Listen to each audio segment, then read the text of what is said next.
بسم اللہ الرحمن الرحیم اللہم صلی علی سیدنا مولانا محمد و صحابہ سیدنا مولانا محمد بارک صلی وسلم علیہ۔ ذوی الفروض کا بیان مکمل ہو گیا، جس میں 4 مرد تھے اور 8 عورتیں تھیں۔ ان کے احوال تفصیلاً اور ان کی شرائط کا بیان ہم نے تفصیلی طور پر پڑھ بھی لیا اور اس کی باقاعدہ مشق بھی کر لی۔ آگے ہے باب العصبات۔ اسبا، اس کی تعریف آپ نے پڑھی ہے کہ اسبا ہر وہ شخص ہوتا ہے کہ جو سابع فرائض سے جو بچ جائے وہ اس کو لے جائے۔ کل من یاخذ ما ابقت صاب الفرائض، ہر وہ شخص جو سابع فرائض سے بچا ہوا مال لے جائے۔ اسبات کی ابتداء 2 قسمیں، یعنی اسبات نسبیہ اور اسبات سببیہ۔ اسبات نسبیہ اس کی پھر 3 قسمیں، اسبا بنفسہ، اسبا بغیرہ، اسبا مع غیرہ۔ اسبا کی ابتداء 2 قسمیں ہیں، اسبا نسبیہ اور اسبا سببیہ۔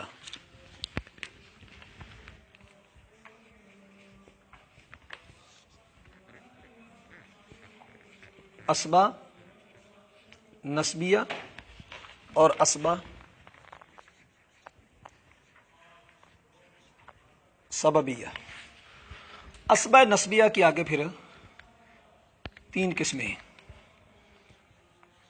بنفسہ، بغیرہ، مع غیرہ۔ بنفسہ ہی کے آگے پھر 4 قسمیں آتی ہیں،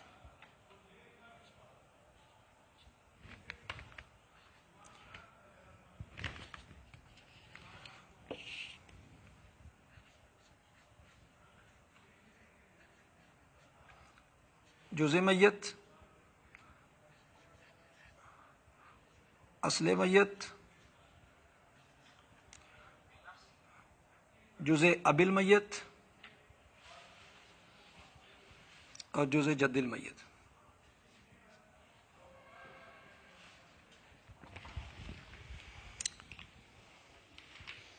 ٹھیک ہے جی۔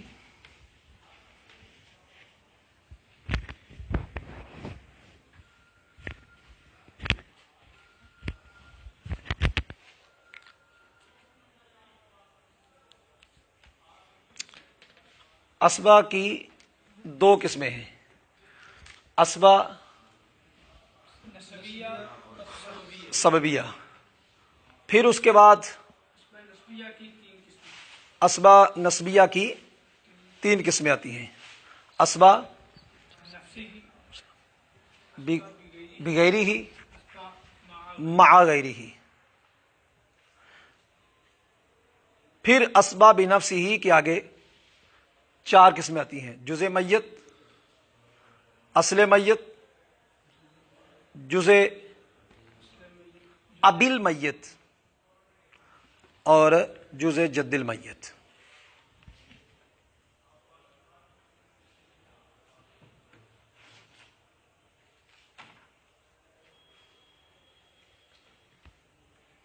اب ان کو سمجھتے جائیں ساتھ ساتھ۔ اسبا نسبیہ کے اندر نسب کا دخل ہے، موٹی سی بات، اسبا نسبیہ جس میں نسب کا دخل ہے۔ سببیہ کے اندر نسب کا دخل نہیں ہے، یہ ہوتا ہے، یہ ولا ہوتی ہے آزاد کردہ غلام، جس غلام کو آزاد کیا وہ جب مرا، اس کی وراثت لینے والا اس کے نسبیہ نسب میں سے کوئی نہیں ہے، تو پھر اس کی جو ولا ہے وہ اس سے ملے گی جس نے آزاد کی ہے۔ تو اسبا سببیہ کہتے ہیں مولا اتاقہ، آزاد کرنے والا آقا، مولا اتاقہ۔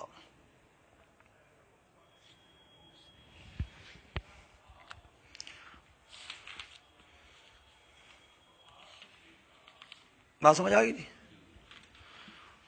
اسماء نسبیہ کے آگے ہم 3 قسمیں کرتے ہیں، بنفسہ، بغیرہ، مع غیرہ۔ بنفسہ کا مطلب یہ ہے کہ کل ذکر لا تدخل فی نسبۃ المیت انثی، اسماء بنفسہ ہر وہ مذکر جس کی میت کا نسبت کی جائے تو درمیان میں مونس نہ ہو، جس کی میت کا نسبت کی جائے تو اس کی نسبت کے اندر مونس داخل نہ ہو۔ یہ اسباب نفسی کی تعریف ہوگی۔ اسباب نفسی کی تعریف ہے ہر وہ مذکر جس کی میت کی طرح نسبت کی جائے، کل ذکر، ہر وہ مذکر، لا تدخل فی نسبتہ الی المیت، کہ میت کی طرح نسبت کرنے میں نہ داخل ہو انثی، مونس۔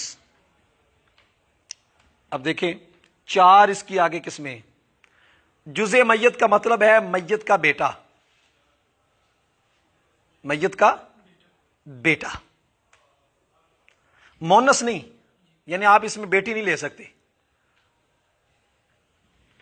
میت کا بیٹا، ایک طرف میت کا بیٹا ہے، دوسری طرف اصل میت۔ اصل میت میت کا باپ ہے۔ اچھا، ایک طرف میت کا بیٹا ہو جائے، دوسری طرف میت کا باپ ہو، تو اسبا میں کس کو ترجیح دیں گے؟ جز کو۔ اب وہ بات آ گئی، ٹھیک ہو گیا جی؟ پھر اس کے بعد جزء بالمیت ہے، میت کے باپ کا جز،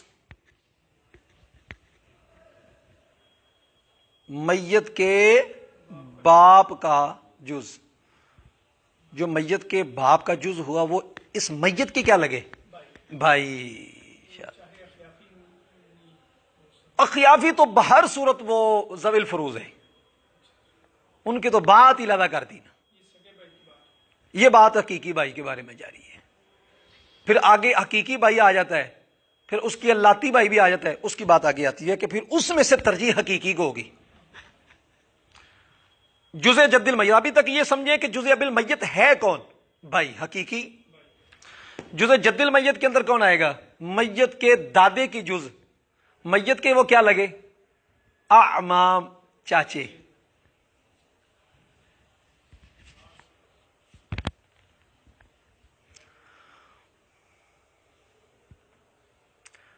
اس کا قاعدہ یہ ہے،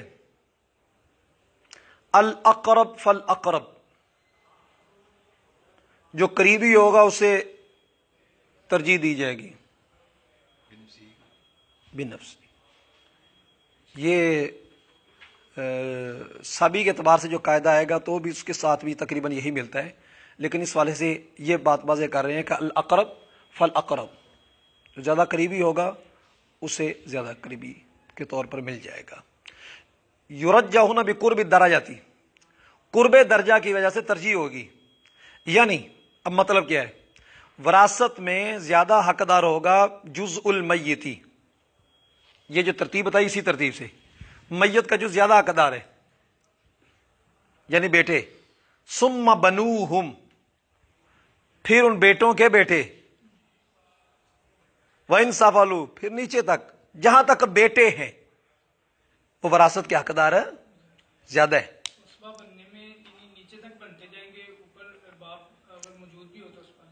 پہلے نیچے تک جائیں گے۔ ایک طرف میت کا جز موجود ہے، اصل ہوتا پتہ کیا ہے؟ جو تھوڑا سا مغالطہ آپ کو لگ رہا ہے، یہ دیکھیں، فوت ہوا بندہ، اس نے چھوڑا ہے پیچھے باپ، ساتھ چھوڑا ہے بیٹا۔ آپ کے ذہن میں کہ باپ اسبا بن رہا ہے، اب باپ بیٹے کو ہوتے اسبا نہیں بنتا، اس وقت اس کا فرض مطلق مل جائے گا، بس اس کا بیٹا اسبا ہے۔ بات سمجھ آئیے؟ اس طرح بیٹے کی جگہ پوتا آ جاتا ہے، تب بھی باپ کو 1/6 ملے گا، وہ بنے گا اسبا پوتا ہی بنے گا۔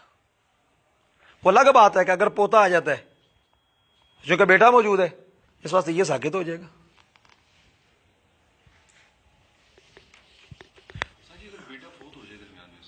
جی جی دادا ہے اس کی وراثت ابھی منتقل نہیں ہوئی اور اس کا بیٹوں میں سے ایک بیٹا فوت ہو گیا. فوت ہو گیا. اب اس کے پوتے حیات ہیں. جی جی ان تک وراثت جائے گی؟ ضابطہ یہ ہوتا ہے، میں ذرا اس کی یہ لکھ لیا آپ نے. ایک شخص فوت ہوا، اس کا پیچھے ہے موجود 3 بیٹے. باپ موجود ہے، پھر اس کے 3 بیٹے، 2 بھائی. بیٹے موجود ہے، لہذا اس کو 1/6 بیٹے اسبا، بھائی اسبا بن دیں گے لیکن ساکت ہو جائیں گے کیونکہ زیادہ اقرب جو اسبا ہے وہ موجود ہے. ٹھیک ہے، یہ چونکہ بیٹے جو ہے یہ جزء میت میں ہے اور یہ جزء ابل میت میں ہے، وہ ساکت ہو جائیں گے. ان کا سوال یہ ہے کہ جو دادا ہے، دادا جب فوت ہوا ہے، یہ سمجھ آ گئی بات؟ دادا فوت ہوا اور اس نے اپنے بیٹے چھوڑے. اب دیکھیں یہ دادا فوت ہوا ہے، اس کے 3 بیٹے، 4 پوتے.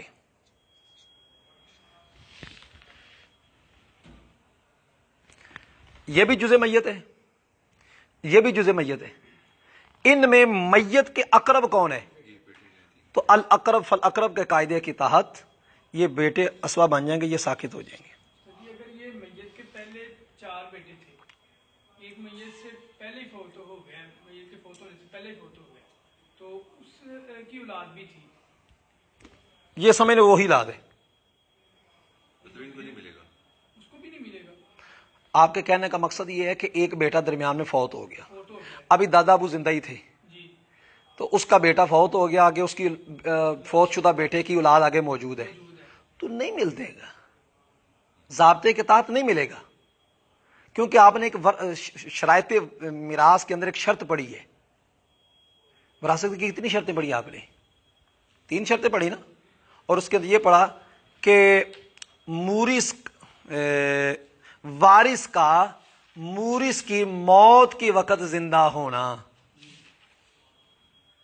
وارث کا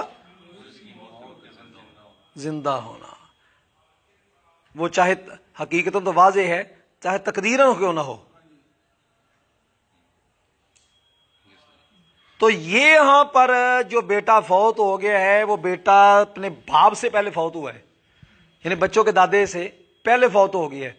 جس کا وہ وارث بننا تھا اپنے باپ کی طرف سے، تو جناب باپ تو اس کا وارث بن گیا جو فوت ہوا، لیکن دادے کی وراثت اب پوتے کو ڈائریکٹ اس واسطے نہیں مل رہی کہ اس کے اقرب موجود ہیں، اور بیٹا جو ہے وہ وارث نہیں بن سکتا کیونکہ وہ مورث اس کا بھی زندہ ہے. اور شرط یہ ہے کہ جو جس نے وارث بننا ہوتا ہے مورث کی مورث فوت ہو تو پھر آگے مسئلہ ہے. مورث یعنی اس وارث کی وجہ سے تو اس نے بیٹے نے بننا تھا. وارث تو بیٹے نے وارث بننا تھا مورث کا، اور مورث ہے دادا، اور دادا صاحب جو ہیں وہ ابھی حیات ہیں. اور شرط میراث یہ تھی، وراثت کی شرط یہ تھی کہ مورث کی موت اور وارث کی حیات. یہاں ہو گیا الٹ، جس کو ہم وارث بنا رہے ہیں وہ پہلے فوت ہو رہے، تو یہاں پر شرط میراث ہی نہیں پائی جا رہی، تو وراثت کیسے ملے گی؟ یہ ہو گیا سوال کا جواب. اب اس کا جو اس کو کہتے ہیں کہ بھی یہ تو ظلم ہو جائے گا، معاشرے کے اندر بڑا مسئلہ بن جائے گا، پھر وہ بچوں کا، یتیم بچوں کا کون پرسان حال ہوگا، یہ سوالات اٹھیں گے پھر.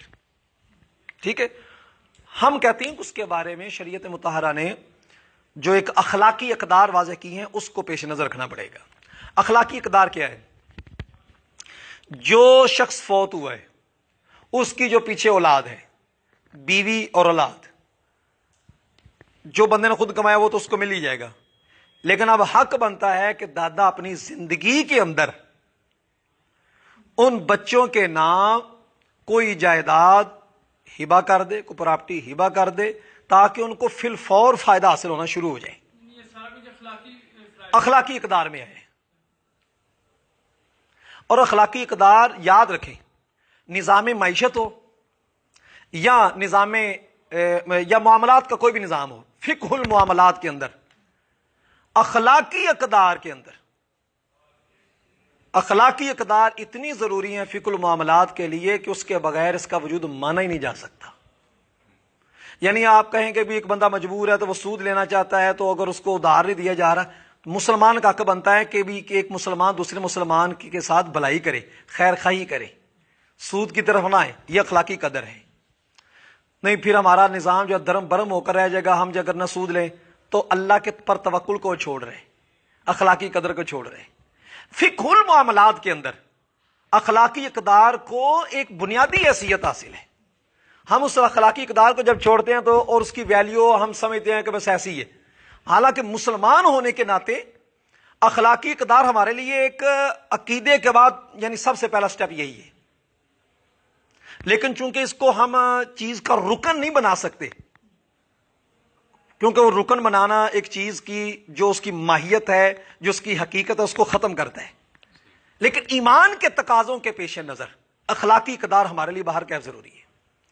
دو صورتیں، جب بھی پوتا اس طرح یتیم ہوتا ہے، دادا موجود ہے، سمجھ رہا کہ میری جائیداد اس تک نہیں پہنچے گی، تو اپنی زندگی کے اندر ان کو ہبہ کر دے، جتنی اس کے والد کی بندی اتنی ہبہ کر دے، یا ایسا کر دے کہ بھئی وصیت کر دے، اور وصیت 1/3 میں ہو جائے گی، اور وہ وارث بھی نہیں ہے، اور غیر وارث کے لیے وصیت کرنی جائز ہوتی ہے۔ دو کاموں میں سے ایک کام جو ہے فی الفور کر دے، دادا جو ہے وہ فی الفور کر دے، تو یہی اس کے لیے اخلاقی قدر ہو جائے گی۔ یہ ہے اس کا بہترین حل۔ بلکہ ایک ساتھی بڑے اچھے تھے، اس نے مجھے کہا کہ بھئی یہ اسلام کے اندر بڑا مضبوط ہے کہ بھئی جو شخص فوت ہوا ہے تو اس کی اب اہل و عیال کو فی الوقت فی الفور ضرورت ہے، وراثت کے اندر اس باپ کا مرنا ہے، مرنے کے بعد وراثت ملے گی۔ تو اسلام اس بارے میں اب اخلاقی اقدار کے پیش نظر کہہ رہا ہے کہ فی الفور ان کے ساتھ تعاون کرو۔ یہ تو اسلام کا بڑا پیارا یہ رخ ہے کہ جو فی الفور تعاون کی طرف بلا رہا ہے کہ ان کے ساتھ ابھی ہبہ کا یا وصیت کا کوئی نہ کوئی کر کے اس کے ساتھ معاملہ جو ہے آسان کر دو۔ ٹھیک ہے جی۔ اس میں ریاست کی ذمہ داری یہ بنتی ہے کہ بھئی جو ایسا معاملہ بن جائے تو اس کے بارے میں ایک رول بنا دے کہ دادا جو ہے وہ اپنے پوتے کے نام کچھ نہ کچھ کر کے جائے، اور جو جائز امر ہوتا ہے جب اس جائز امر پر ریاست قانون لگا دیتی ہے تو وہ عمل کرنا واجب ہو جاتے ہیں۔ ریاست کے سوالے میں یہ رول ہو سکتا ہے، اور اس رول کو ہبہ کے تحت رکھ کے کریں، وراثت کے تحت نہیں ہم کہتے، ورنہ یہ نہ کبھی علماء لٹھ لے کر ہمارے پیچھے پڑ جائیں کہ آپ نے یہ اہل سنت کے خلاف بہت کر دی۔ نہیں، وراثت کی بات وہی جو ہم نے پہلے بیان کی کہ وراثت جو ہے دادے کی وراثت اس کے بیٹوں کی موجودگی میں، اس کے فوت شدہ بیٹوں کی آگے اولاد کو نہیں مل سکتی، وراثت نہیں مل سکتی، ہبہ ہو سکتا ہے، اس کے لیے جو ریاست ہے وہ قانون کو نافذ کر سکتی ہے۔ الاقرب فالاقرب۔ اچھا جی، ثم بنوہم من سفلوا ثم اصلہ، پھر دوسرے نمبر پر اس کے اصل میت کو ملے گا یعنی باپ کو، ثم الجد یعنی ابو الاب، یعنی پھر اس کے نیچے جو ہے دادا کا دادا، پھر اسی طرح سسٹم چلتا رہے گا۔ پھر وَإِنْ عَلَا، اگرچہ اوپر تک، ثم جزء ابیہ، پھر اس کے باپ کی جز یعنی اس کے بھائی، ٹھیک ہے جی۔ وَإِنْ سَفَلُوا، وہ نیچے تک، ثم جزء جدہ، پھر اس کے میت کے جد کی جز یعنی اعمام چاچے، ثم بنوہم، پھر چاچوں کے بیٹے، وَإِنْ سَفَلُوا، اگرچہ نیچے تک، ثم یرجحون بقوۃ القرابۃ، ایک تو یہ الاقرب فالاقرب، تو دوسرا یہ کہ ترجیح قرب درجہ میں قرب درجہ میں ترجیح کے بعد پھر ترجیح ثم یرجحون، پھر ترجیح دی جائے گی قوت قرابت میں. قرب درجہ تو ہو گیا، اب قوت قرابت کسے حاصل ہے؟ قوت قرابت میں کیا دیکھیں گے؟ یعنی دیکھیں گے کہ ایک 2 قرابتوں والا ہے اور ایک قرابت والا ہے. جو 2 قرابتوں والا ہے اس کی قرابت کی قوت پکی ہوگی نا، اور جس کی قرابت 1 درجے سے ہے تو اس کی قرابت کے اندر ذرا کمی آ گئی، تو قوت قرابت کو ترجیح ہوگی. یعنی سب سے پہلے قرب درجہ کے اعتبار سے قرابت، پھر اس کے بعد قوت قرابت کے اعتبار سے ترجیح کو دیکھا جائے گا. ٹھیک ہے نا؟ کیونکہ حضور صلی اللہ علیہ وسلم نے ارشاد فرمایا کہ ان عیان بنی الام، کہ حقیقی جو اولاد ہے وہ وارث بنے گی جب، یعنی حقیقی اولاد بھی آ جائے اور اللاتی بھی آ جائے تو ان میں سے جو حقیقی ہوگی وہ وارث بنے گی، وہ دوسرے جو ہے ان کو ترک وہ ساکت کر دیتے ہیں. یہ بہن بھائی ان کی بات کی ہے. جیسا کہ حقیقی بھائی کلاخیل ابن مومن، یا حقیقی بہن جب وہ اسبا بن رہی ہو بیٹی کے ساتھ تو یہ اولا ہے، حقیقی بھائی اولا ہے من الاخیل ابن، حقیقی بھائی اولا ہے اللاتی بھائی سے. حقیقی بھائی 2 واسطوں سے قوت قرابت میں اعلیٰ ہے وہ بھی جزء بالمیت، وہ بھی جزء بالمیت، لیکن جزء بالمیت ہونے کے اندر جو حقیقی بھائی اس کو زیادہ قوت قرابت ہے، اس کے 2 واسطے، ایک ماں کے واسطے سے بھی ایک ہے. اور والاخت الابن، اور حقیقی بہن جب وہ اسبا بنتی ہے بیٹی کے ساتھ مل کر وہ زیادہ قوت والی ہو جاتی ہے اللاتی بہن جب وہ اسبا بنتی ہے. اسی طرح حقیقی بھائی کا جو بیٹا ہے وہ اولا ہے اللاتی بھائی کے بیٹے سے. اسی طرح چلتے جائیں، میت کے چاچوں کے اندر بھی ہے، جو حقیقی چاچے کی اولاد میں سے آئے گی، حقیقی والدین دونوں، اس کی چاچوں کے آئے سی اولاد سے وہ زیادہ ہوگی جو اللاتی چاچے بنتے ہیں ان کی بنسبت. پھر ثم فی اعمام جدہ، اسی طرح جو ہے وہ جزء جد المیت، ان کے اندر بھی یہی سسٹم چلے گا کہ جو اللاتی ہوں گے جن کا ایک واسطہ ہے ان کو ترجیح نہیں ہوگی، ترجیح ان کو ہوگی جن کے 2 واسطے بنتے ہیں یعنی حقیقی. یہ ہوگا جی اسبا بنفسی ہی. اسبا بغیر ہی کیا ہے؟ اسبا بغیر ہی یہ 4 عورتیں ہیں جن کا فرضی حصہ 1/2 اور 2/3 ہوتا ہے، جن کا فرضی حصہ اور 2/3 ہو، جو اپنے بھائیوں کے ساتھ مل کر اسبا بن جاتی ہیں. بیٹی اپنے بھائی کے ساتھ مل گئی، پوتی اپنے برابر کے ساتھ والے بھائی سے مل کر اسبا ہوگی. اس طرح حقیقی بہن، اسی طرح لاتی بہن. تو ان کا 1/2 اور 2/3 تھا نا، اپنے بھائیوں کے ساتھ مل کر وہ اسبا بن جاتی تھی. اور جس کا کوئی فرضی حصہ نہ ہو اور اس کا بھائی اسبا ہو تو وہ اپنے بھائی کے ساتھ مل کر اسبا نہیں بنے گی. جیسا کہ پھوپھی، اس کا فرضی حصہ نہیں نا، اپنے بھائی کے ساتھ جب مل جائے تو سارا کے سارا وہ اس کے بھائی چاچے کے لیے تو ہو جائے گا لیکن اس پھوپھی کے لیے نہیں ہوگا. اسبا مع غیرہ، فکل انثی تصیر اسبۃ، ہر وہ مونس وہ اسبا ہو جاتی ہے دوسری مونس کے ساتھ. یہ اسبا مع غیرہ، ہر وہ مونس جو کسی دوسری مونس کے ساتھ مل کر اسبا بنے، جیسے کہ بہن بیٹیوں کے ساتھ مل کر اسبا بنتی ہیں.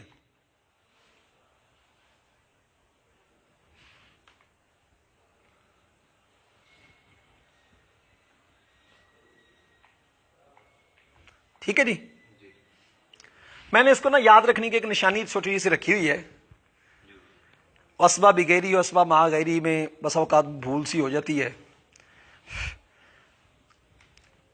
حروف تہجیب جو ہیں الف با تا سا، ان میں سے با پہلے آتا ہے نا، الف کے بعد با پہلے آتا ہے، اور میم بعد میں آتا ہے.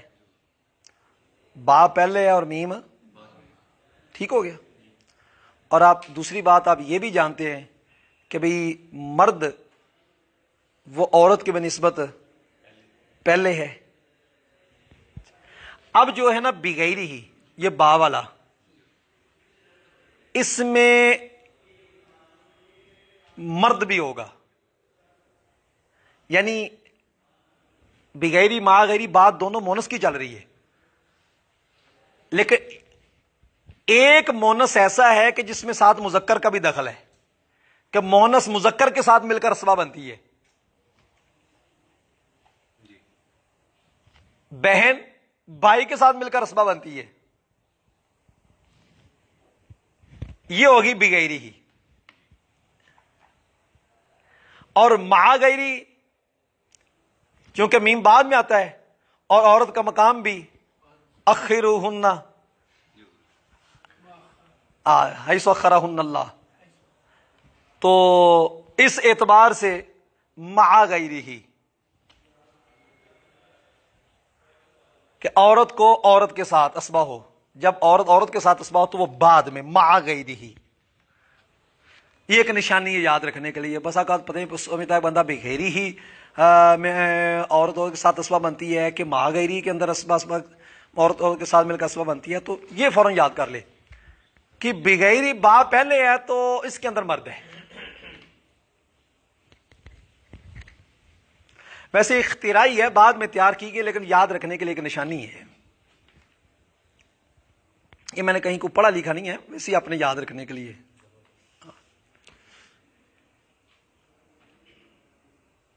آگے چلیں گے.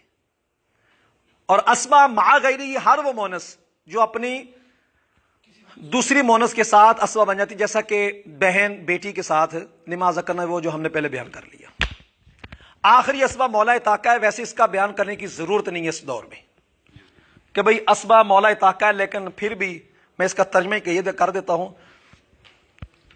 پھر اس کا اسبا یعنی اسباب نفسی، اسبا سببیہ کا اسبا نسبی اسی ترتیب ہے جس کا ہم نے ذکر کیا، کیونکہ حضور صلی اللہ علیہ وسلم کا فرمان شان ہے کہ ولا جو ہے ایک رشتہ ہے جیسا کہ نسب کا رشتہ ہے، اور آزاد کرنے والے کے ورثاء میں سے عورت کے لیے کوئی چیز نہیں ہے، کیونکہ حضور صلی اللہ علیہ وسلم شاہ فرمایا عورتوں کے لیے کچھ نہیں ہے ولا میں سے مگر ان عورتوں کے لیے جنہوں نے آزاد کیا، یا آزاد کیا اس کو جس کو عورتوں نے آزاد کیا، یا مکاتب بنایا عورتوں نے، یا مکاتب بنایا جس کو عورتوں نے مکاتب بنایا، یا مدبر کیا عورتوں نے اس غلام کو، یا مدبر بنایا اس مرد نے جس کو عورت نے مدبر بنایا، اور او جرا ولا اموتا کی ہننا، یا اس کی آزاد کرنے والے کی ولا جو ہے وہ کھینچ لی جائے گی، یا اس کے آزاد کرنے والوں کے آزاد کی ولا وہ کھینچ لے گی.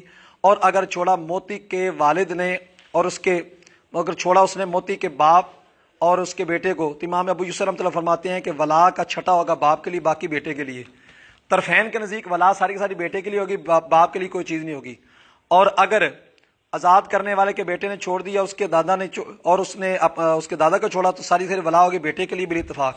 اور جو ذی رحم رشتہ دار کا مالک ہوا اس پر وہ آزاد ہو جائے گا، اس کی ولا اس کے لیے ہوگی بقدر ملک.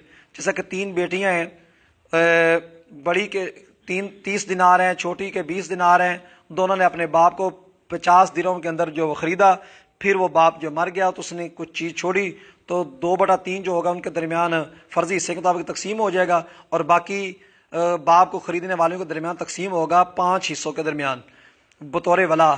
بڑی کے لیے 5 حصوں میں سے 3 ہو جائیں گے، اور چھوٹی کے لیے 5 حصوں کے 2 حصے ہو جائیں گے، اور مسئلہ جو ہے وہ 45 سے بن جائے گا. یہ ایک ترجمہ میں نے تو کر دیا ہے، لیکن چونکہ اس دور کے اندر کوئی ضرورت نہیں رہی، مفتی احمد خان نعیمی رحمۃ اللہ علیہ نے تو اس کو ویسے ہی ذکر بھی نہیں کیا. آگے جی باب الحجب. حجب لغت کے اندر کہتے ہیں منع کرنے کو، اور اصطلاح کے اندر من و شخصی معین شخص کو وراثت سے، کل وراثت سے یا بعض وراثت سے روکنا، کسی دوسرے شخص کے وجود کی وجہ سے. معین شخص کو وراثت سے کسی دوسرے شخص کے وجود کی وجہ سے روکنا. یعنی ایک شخص آ گیا تو اس کی وراثت پہلے 1/3 مان رہی تھی، مثلا ماں کی، 7 بہن بھائی آ گیا تو ماں کی وراثت 1/3 سے 1/6 آ گئی. ٹھیک ہے.